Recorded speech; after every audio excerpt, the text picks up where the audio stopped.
Hello viewers, welcome back to mostly Telugu. నేను మీ తెలుగు అమ్మాయి. Jubilee hills బాలిక అత్యాచారం కేసు గంట గంటకు మలుపులు తిరుగుతుంది. మే 28న జరిగిన ఘటనపై గత వారం రోజులుగా చర్చ జరుగుతూనే ఉంది.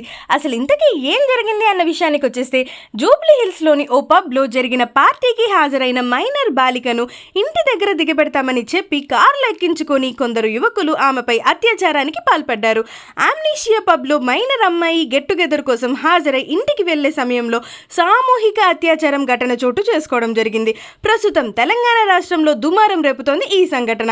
పబ్కి వెళ్లిన 17 సంవత్సరాల గల బాలికను అక్కడి నుంచి బెంజ్ కారులో తీసుకెళ్లి 4 యువకులు కారులో సామూహిక అత్యాచారానికైతే పాల్పడిన ఘటన తెలంగాణ రాజకీయాలను కుదిపేస్తోంది. అంతేకాదు, బాలికపై ఓ రాజకీయ పార్టీ ఎమ్మెల్యే కుమారుడు, కార్పొరేషన్ చైర్మన్ కుమారుడు, హోంమంత్రి మనవడు ఇలా పడుకుబడి ఉన్న కుటుంబాల యువకులు అత్యాచారానికి పాల్పడ్డారని వార్తలు రావడంతో దీనిపై అందరి దృష్టి ప్రధానంగా నెలకొంది. ప్రస్తుతానికి బాలిక సామూహిక అత్యాచారం ఘటన తెలంగాణ రాష్ట్రంలో దుమారం రేపుతున్న సంగతి తెలిసిందే కదా.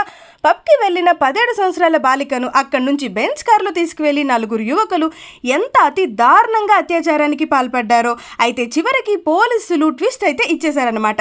సీసీ కెమెరాల ఆధారంగా 5 నిందితులని గుర్తించామని, వారిని అరెస్ట్ చేశారని పోలీసులు చెబుతున్నారు. అయితే అనూహ్యంగా ఈ ఘటన పొలిటికల్ టర్న్ తీసుకుంది. రంగంలోకి దిగిన బీజేపీ నేతలు జూబ్లీ హిల్స్ పోలీస్ స్టేషన్ను ముట్టడించాయి. ఆ తర్వాత కాంగ్రెస్, జనసేన, వైఎస్ఆర్పీ పార్టీలు వరుసగా జూబ్లీ హిల్స్ పిఎస్, డీజీపీ కార్యాలయం ముట్టించేందుకు ప్రయత్నించారు. దీంతో ప్రభుత్వం స్పందించింది. మంత్రి కేటీఆర్ గారు కూడా ట్విట్టర్లో ఓ ట్వీట్ చేశారు. దీనిపై స్పందించిన హోంమంత్రి, పోలీసులు ఆగమేఘాలపై నిందితులను పట్టుకునే పనిలో పడ్డారట.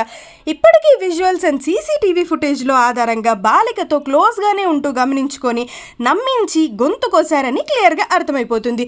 ఫ్రెండ్స్ అనుకునే వాళ్ళే క్రూర ముగాలుగా బిహేవ్ చేశారని చెప్పుతుంది. ఎందుకంటే ప్రస్తుతానికి పోలీస్ యంత్రాంగం మొత్తం కూడా అసలైన నిందితులని పట్టుకునే పనిలో పడ్డారట. పాపం అమ్మాయికి న్యాయం జరుగుతుందా లేదా, ఏ పెద్ద తలకాయలు వచ్చి కథని అడ్డంగా మాలుస్తారా వేచి చూడాల్సిందే. మరి ఈ మైనర్ బాలిక రేప్ మీద మీ ఒపీనియన్ ఏంటి? పలుకుబడి పేరు ఉంటే మాత్రం ఎంత పెద్ద తప్పు అయినా సరే శిక్షని తప్పించుకోవచ్చని ఊహల్లో బ్రతికేసే బడా బాబులు వాళ్ళ బాబులకి ఈ కేసుతో చెక్ పెట్టాల్సిందే.